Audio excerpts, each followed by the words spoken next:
പുതിയ വീഡിയോയിലേക്ക് എല്ലാവർക്കും സ്വാഗതം. ഇന്ന് നമ്മൾ ചെയ്യാൻ പോകുന്നത് എക്സസൈസ് 12.3യുടെ ക്വസ്റ്റ്യൻ നമ്പർ 1 ആണ്. അപ്പോൾ നിങ്ങൾക്ക് വീഡിയോസ് ഇഷ്ടപ്പെട്ടാൽ ചാനൽ സബ്സ്ക്രൈബ് ചെയ്യാനും നിങ്ങളുടെ ഫ്രണ്ട്സിനൊക്കെ ഷെയർ ചെയ്ത് കൊടുക്കാനും മറന്നു പോകരുത്. അപ്പോൾ നമ്മുടെ ഫസ്റ്റ് ക്വസ്റ്റ്യൻ എന്താണ് എന്ന് നോക്കാം. Carry out the following divisions. നമുക്ക് തന്നിരിക്കുന്ന ഈ ഡിവിഷൻസ് ഒക്കെ നമ്മൾ ചെയ്യണം. എങ്ങനെയാണ് ചെയ്യുന്നത്? 28x⁴ divided by 56x. അപ്പോൾ ഈ ഡിവിഷൻ എങ്ങനെയാണ് ചെയ്യുന്നത്? ഇതിനെ നമുക്ക് ഒന്നുകൂടെ ഇങ്ങനെ എഴുതാം. 28x⁴ by 56x. ഇവിടെ നമുക്ക് തന്നിരിക്കുന്നത് രണ്ട് മോണോമിയൽസ് തമ്മിലുള്ള ഡിവിഷനാണ് അല്ലേ? ഇതൊരു മോണോമിയലാണ്, ഇതും ഒരു മോണോമിയലാണ്. അപ്പോൾ ഈ രണ്ട് മോണോമിയൽസ് തമ്മിലുള്ള ഡിവിഷനാണ് നമുക്കിവിടെ തന്നിരിക്കുന്നത്. അപ്പോൾ എന്ത് ചെയ്യണം? ഇതിനെ രണ്ടിനെ നമ്മൾ ഇർറെഡ്യൂസിബിൾ ഫാക്ടർ ഫോമിൽ എഴുതണം. അപ്പോൾ ഇർറെഡ്യൂസിബിൾ ഫാക്ടർ ഫോം എന്ന് വെച്ചാൽ എന്താണെന്നൊക്കെ ഞാൻ ആദ്യത്തെ ഇൻട്രൊഡക്ഷൻ വീഡിയോയിൽ പറഞ്ഞിട്ടുണ്ട് കേട്ടോ. അപ്പോൾ നമ്മൾ ആൾജിബ്രിക് എക്സ്പ്രഷൻസിനെ ഫാക്ടേഴ്സ് ആയിട്ട് എഴുതുന്നതിന് ഇർറെഡ്യൂസിബിൾ ഫാക്ടർ ഫോം എന്നാണ് പറയുന്നത്. നമ്മൾ നമ്പേഴ്സിനെ നമ്മൾ ഫാക്ടേഴ്സ് ആയിട്ട് എഴുതുമ്പോൾ നമ്മളതിനെ എന്തു പറയും? പ്രൈം ഫാക്ടറൈസേഷൻ ഫോം എന്ന് പറയും. മനസ്സിലായല്ലോ? അപ്പോൾ ഇതിനെ നമുക്ക് ഇർറെഡ്യൂസിബിൾ ഫാക്ടർ ഫോമിൽ നമുക്കിതിനെ എഴുതണം. അപ്പോൾ ആദ്യം നമ്മൾ ഈ 28x⁴ നമ്മൾ ഫാക്ടേഴ്സ് ആയിട്ട് എഴുതുന്നു. ഇതിനെ എങ്ങനെ എഴുതാം? അപ്പോൾ ഈ 28നെ നിങ്ങൾക്ക് ഒറ്റയടിക്ക് നിങ്ങൾക്ക് ഫാക്ടേഴ്സ് ആയിട്ട് എഴുതാൻ അറിയത്തില്ലെങ്കിൽ നിങ്ങൾ 28 ഏതിൻ്റെയൊക്കെ മൾട്ടിപ്പിൾസ് ആണ് എന്ന് നോക്കണം. 4 × 7 എന്താണ്? 28 ആണ് അല്ലേ? അപ്പോൾ 4 × 7 28 ആണ്. അപ്പോൾ 7 ഒരു പ്രൈം നമ്പർ ആണ്, ഇതിന് വേറെ ഫാക്ടേഴ്സ് ഇല്ല. അപ്പോൾ നിങ്ങൾ ഈ 4നെ എന്താക്കണം? ഫാക്ടേഴ്സ് ആക്കണം. 4നെ ഫാക്ടേഴ്സ് ആക്കുമ്പോൾ 2 × 2 × 7 ഇൻറ്റു x⁴ എങ്ങനെ എഴുതാം? x × x ഡിവൈഡഡ് ബൈ ഇനി 56x. അപ്പോൾ 56x എന്ന് പറയുന്നത് എന്താണ്? 8 × 7 ആണ് അല്ലേ? അപ്പോൾ 8നെ നമുക്ക് എങ്ങനെ എഴുതാം? 2 × 2 × 2 എന്ന് എഴുതാം ഇൻറ്റു 7 ഇൻറ്റു x. ഇനി നമ്മൾ എന്ത് ചെയ്യും? ന്യൂമറേറ്ററിലും ഡിനോമിനേറ്ററിലും ഒരുപോലെയുള്ളതെല്ലാം നമ്മൾ ക്യാൻസൽ ചെയ്യും. ഇപ്പോൾ 2 ഇവിടെ ക്യാൻസൽ ചെയ്യാം, ഈ 2 ക്യാൻസൽ ചെയ്യാം, 7 ക്യാൻസൽ ചെയ്യാം, ഒരു എക്സും ക്യാൻസൽ ചെയ്യാം. ബാക്കി എന്തൊക്കെയുണ്ട്? x × x by 2. This is x³/2. Next question, -36y³ divided by 9y². ഇതിനെ നമുക്ക് എങ്ങനെ എഴുതാം? Is equal to -36y³ by 9y². ഇതിനെ ഇർറെഡ്യൂസിബിൾ ഫാക്ടർ ഫോമിൽ എഴുതിയാൽ 36 എന്ന് പറയുന്നത് 6 × 6 ആണ് 36 അല്ലേ? അപ്പോൾ 6നെ നമുക്ക് എങ്ങനെ എഴുതാം? 2 × 3 ഇൻറ്റു അടുത്ത 6നെ നമ്മൾ 2 × 3. y³ y × y ബൈ 9നെ എങ്ങനെ എഴുതാം? 3 × 3 y × y. ഇവിടെ ഒരുപോലെ ഉള്ളതെല്ലാം നമ്മൾ ക്യാൻസൽ ചെയ്യുന്നു. y. ബാക്കി എന്തുണ്ട്? 2 × 2 × y. 2 2s are 4y. 4y. Sorry, ഇവിടെ ഒരു നെഗറ്റീവ് ഉണ്ടല്ലേ? അപ്പോൾ ആ നെഗറ്റീവ് നമ്മളിവിടെ ഇട്ട് കൊടുക്കണേ. -4y. Next question, 66pq² divided by 11qr². ഇതിനെ നമുക്ക് 66pq² ബൈ 11qr² എന്ന് എഴുതാം. 66നെ എങ്ങനെ എഴുതാം? 6 × 11 ആണ് 66. അപ്പോൾ 6നെ നമ്മൾ ഫാക്ടേഴ്സ് ആക്കണം. 2 × 3 × 11 into p × q² is q × q, r³ is r × r × r by 11 × q × r² is r × r.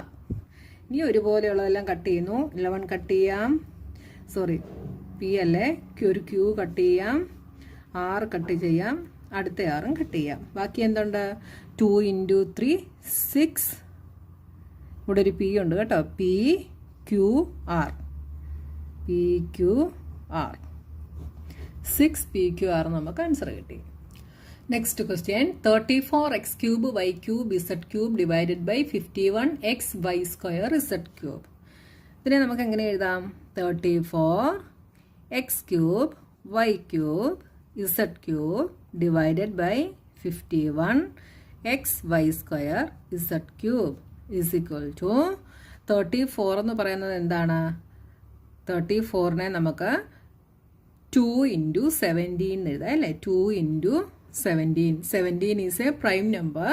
അതുകൊണ്ട് ഇനി 17ൻ്റെ ഫാക്ടേഴ്സ് എഴുതാൻ നമുക്ക് പറ്റില്ല കേട്ടോ. X cube is x into x into x, y cube is y into y into y, z cube is z into z into z divided by 51നെ എങ്ങനെ എഴുതാം? 3 into 17 ആണ് 51. X into y square is y into y into z cube is z into z into z. അപ്പോൾ ഇവിടെ 17ഉം 17ഉം cut ചെയ്യാം, ഒരു X cut ചെയ്യാം, 2 Y cut ചെയ്യാം, ഈ 3 ഇസഡും കട്ട് ചെയ്യാം. ബാക്കി എന്തുണ്ട്? ഇവിടെ 2x ഇൻറ്റു എക്സ്. അപ്പോൾ അതെന്താണ്? 2x സ്ക്വയർ വൈ ബൈ താഴെ ഒരു 3 ഉണ്ട്. അപ്പോൾ 2x സ്ക്വയർ വൈ ബൈ 3. അപ്പോൾ ഇങ്ങനെ എഴുതി കട്ട് ചെയ്യാൻ ഇത്രയും ഫാക്ടേഴ്സ് ആയിട്ട് എഴുതാതെ നിങ്ങൾക്ക് ഇവിടുന്ന് ഡയറക്റ്റ് കട്ട് ചെയ്യാൻ അറിയാമെങ്കിൽ അത് കുറച്ചുകൂടെ എളുപ്പമായിരിക്കും. കുറേ പ്രോബ്ലംസ് ഇങ്ങനെ ചെയ്ത് കഴിയുമ്പോൾ നിങ്ങൾക്ക് അങ്ങനെ ചെയ്യാനുള്ള എക്സ്പീരിയൻസ് ആകും കേട്ടോ. Next question, 12a raised to 8 b raised to 8 divided by -6a raised to 6 b raised to 4. ഇതിനെ നമുക്ക് 12a raised to 8 b raised to 8 by -6a raised to 6 b raised to 4. 12നെ എങ്ങനെ എഴുതാം? 2 into 2 into 3. 2 2s are 4, 4 3s are 12. ഇനി a raised to 8നെ നമുക്ക് എങ്ങനെ എഴുതാം? 8 times a എഴുതണം അല്ലേ?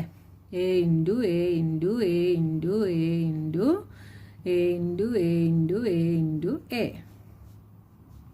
അടുത്തത് b raised to 4. അപ്പോൾ b into b into b into b by b raised to 8 ആണ്. അപ്പോൾ ബാക്കി 4b ഞാൻ ഇങ്ങോട്ട് എഴുതുകയാണ്. b ബൈ -6നെ നമുക്ക് -2 into 3 എന്ന് എഴുതാം. പിന്നെന്താ ഉള്ളത്? a raised to 6. അപ്പോൾ a into a into a into a into a into a b into b into b into b. ഇവിടെ നമുക്കൊരു 3 കട്ട് ചെയ്യാം. പിന്നെന്ത് ചെയ്യാം? ഇവിടുന്ന് ഒരു 2 കട്ട് ചെയ്യാം. ഇനി ഇവിടുത്തെ 6a കട്ട് ചെയ്യാം. ഇവിടെയും 6a ഉണ്ടല്ലേ? അപ്പോൾ ഇവിടുത്തെ 6aയും കട്ട് ചെയ്തു. ഇവിടുത്തെ 4b കട്ട് ചെയ്യാം. ഇവിടുത്തെയും 4b കട്ട് ചെയ്തു. ബാക്കി എന്തുണ്ടായി? ഇവിടെ ഡിനോമിനേറ്ററിൽ ഒരു നമ്പേഴ്സും ഇല്ല. അപ്പോൾ ഈ നെഗറ്റീവിനെ നമുക്ക് മുകളിൽ എഴുതാം കേട്ടോ. -2a square b raised to 4. അപ്പോൾ ഇത്രയും നിങ്ങൾ എഴുതേണ്ട കാര്യമില്ല. ഇവിടെ നിങ്ങൾക്ക് ഡയറക്റ്റ് കട്ട് ചെയ്യാൻ അറിയാമെങ്കിൽ നിങ്ങൾക്ക് അങ്ങനെയാണ് ഈസി. നോക്കിയാൽ b raised to 4ഉം ഇതും കൂടെ കട്ട് ചെയ്താൽ ഇവിടെ 4 ആവും. a raised to 6ഉം ഈ പവർ കട്ട് ചെയ്ത് ഇവിടുന്ന് 2 ആവും. 6ഉം 12ഉം കൂടെ കട്ട് ചെയ്താൽ ഇവിടെ 2 ആവും. കണ്ടോ? -2a square b raised to 4 നമുക്ക് കിട്ടി. ഈസിയാണ് കണ്ടോ? അപ്പോൾ നിങ്ങൾക്ക് കുറേ കൂടെ നന്നായിട്ട് മനസ്സിലാകാൻ വേണ്ടിയാണ് ഈ ഒരു മെത്തേഡിൽ ഈ പ്രോബ്ലംസ് എല്ലാം ചെയ്ത് കാണിച്ചത് കേട്ടോ. ഇനിയുള്ള പ്രോബ്ലംസ് ഒക്കെ നമുക്ക് ഡയറക്റ്റ് കട്ട് ചെയ്യാമേ. അപ്പോൾ ഇന്ന് നമുക്ക് ആദ്യത്തെ ഈ ഒരു ക്വസ്റ്റ്യൻ മതി. ബാക്കി ക്വസ്റ്റ്യൻസുമായി നമുക്ക് നെക്സ്റ്റ് വീഡിയോയിൽ കാണാം.